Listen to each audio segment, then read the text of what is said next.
Veydant here. So today I'm going to review a book written by one of the greatest entrepreneur of India.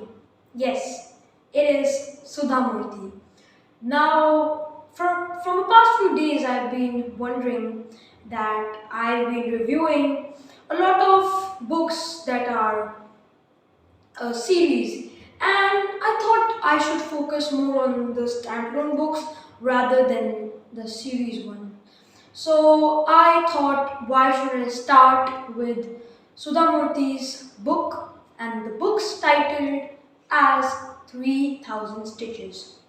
Now, I have earlier reviewed one of Sudha Murty's books called Magic of the Lost Temple. It was a fiction book. It was basically for young children to get them into reading. It was basically a young reader's book. But this book that I'm going to focus today is kind of in the middle, like for the people who are young adults, people who are between 11 to 15 or 14 or above that. So this book is ideal for them because in this particular age we have a lot of hormones growing around us and a lot of changes happening around our surroundings, and we are obviously entering the puberty age sort of. So this book is for them. So this book is a very good book and it is nicely comprised. It gives you inspiration to do many things, and obviously I cannot tell all the stories that are written in this book. That would take quite a while, like a whole year, even like reciting or a single word and explaining the meaning of that. So it would take a whole year. So I'm not going to do that. So I am going to tell some stories that I find the most interesting in this book. And to start off, we can start with the book's title, 3000 Stitches. So this this short story, 3000 Stitches, revolves around Sudha Murty working with the Devdasi community. Now, yes, this book is a non-fiction book, and most of Sudha Murty's books are non-fiction. Now, the earlier I reviewed was a fiction, obviously, but this is a non-fiction, right? So she was working with the Devdasi community and she tried to communicate with them and she tried to understand their problems. So basically, Devdasis are the workers in temples, and many years ago they were treated badly by people and they were named as sex workers and they got the title as sex workers. So that was not a good title to have in your community and in the society. So Sudha Murty tried to understand this problem and tried to understand why these Devdasis are bullied and why they are judged. It's like surprising to see that racism still exists in this world. So she tried to understand that problem. So one day she dressed up as casual in jeans, pants and all that, and she went to the Devdasis. So then she asked the Devdasis to tell the problem what was going on. Then they were not telling their problem and they were throwing tomatoes at her and chappals, which is basically slippers or flip-flops or whatever you want to call them. So they were throwing at her because they were not able to understand her and were not able to relate with it. So basically when she returned home, Sudha Murty's father told her that you were dressed casually and why would people communicate with you, because Devdasis dress up in normal sari clothing and they will think that you are from an urban place, so they will not communicate with them. So her father told her to, when she visits the Devdasis next time, understand their problem, not just like go and barge into it and dress up like a normal woman as the dress that the Devdasis wear.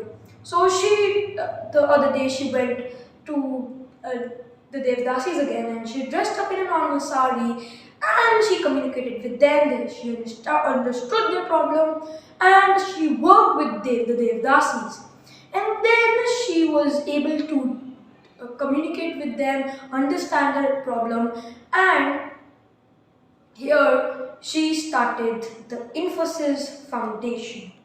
Now, the Infosys Foundation is just a foundation that was started by Sudha Murty to help the Devdasis, particular the poor people particularly. So she helped them. She got the Devdasis into jobs and got the Devdasis children into schools, and they worked in banks and all that, and she was able to get 3,000 Devdasis out of that depression, the depressed state.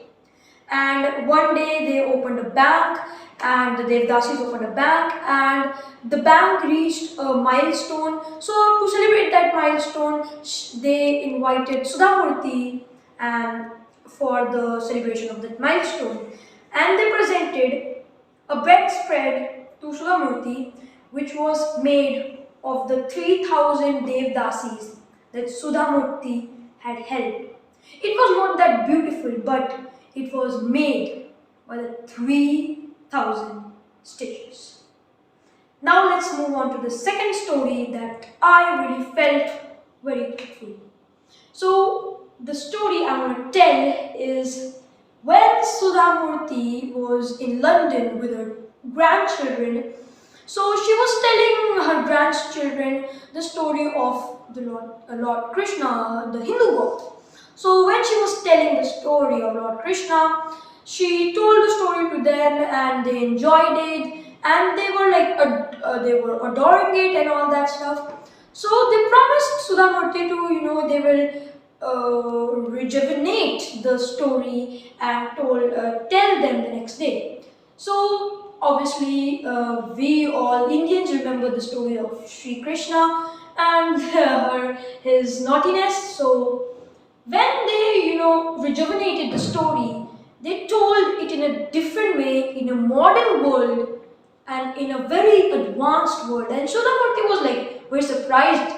Okay, she was not able to relate to it because she was like grown up not in that modern world, so she was not grown up there, and she was not able to relate the story. And it was fascinating that her grandchildren had prepared the stories.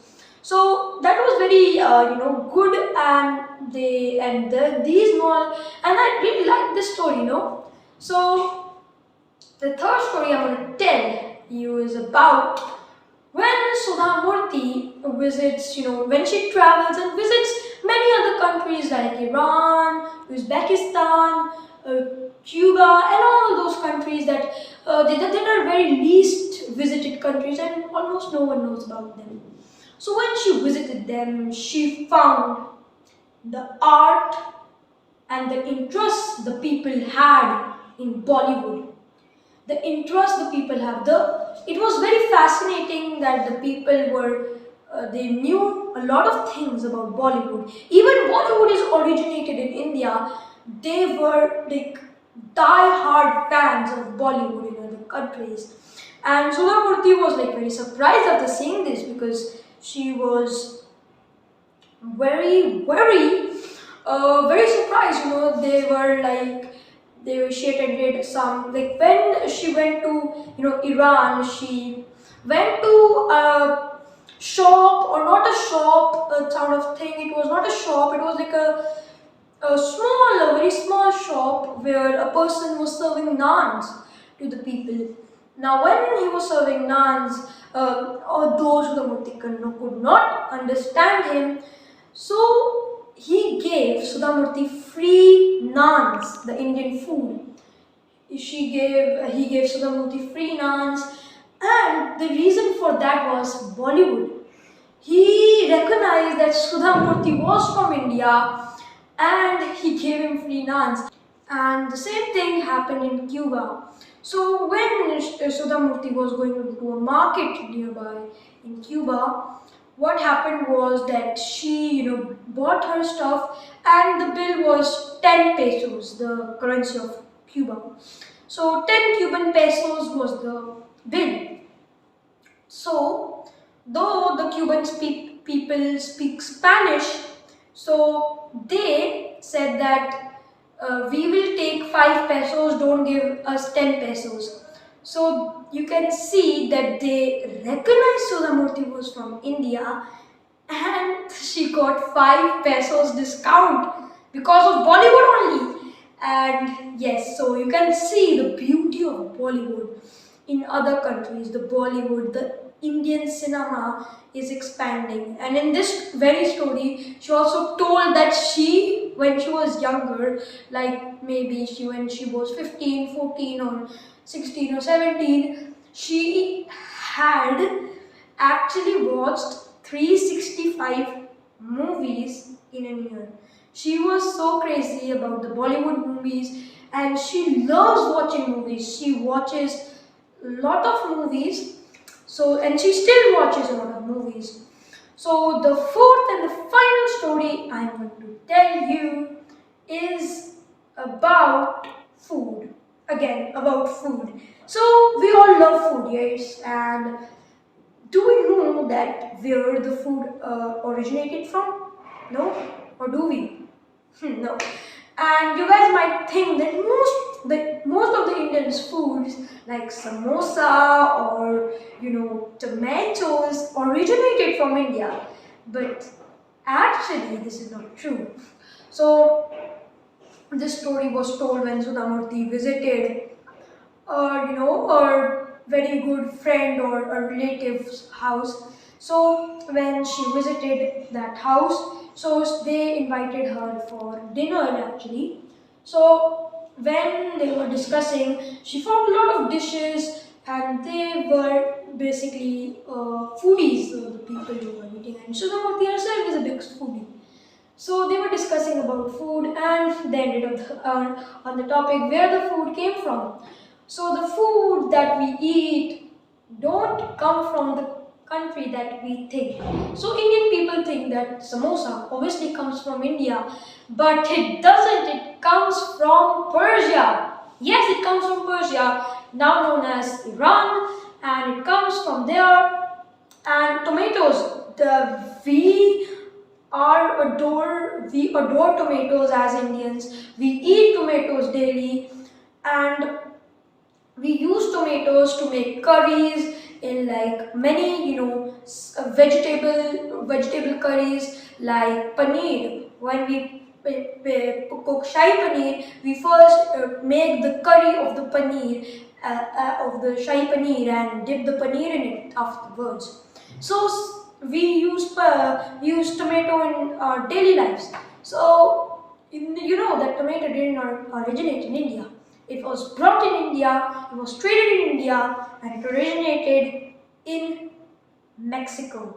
So you can see a lot of food that you see that we think originated in India, but they're not. And there's an interesting story about banana. So banana might be the only fruit in this world, the only one fruit in this world that doesn't have seeds, and that grows. Obviously, banana grow on a very special tree. So there is another story about how the banana was originated, and how banana does not have seeds in it, and why banana was one of the most tastiest of the fruits in the world. So guys, that is it for my book review on this book. I hope you enjoyed it, and I hope you buy this book, because this book has one of the most simplest languages used, and you're about to understand this book in, this book is not very difficult to understand, and it is very, very, very easy. So thank you guys for watching this video, and I'm gonna see you guys in the next video, probably very, very soon.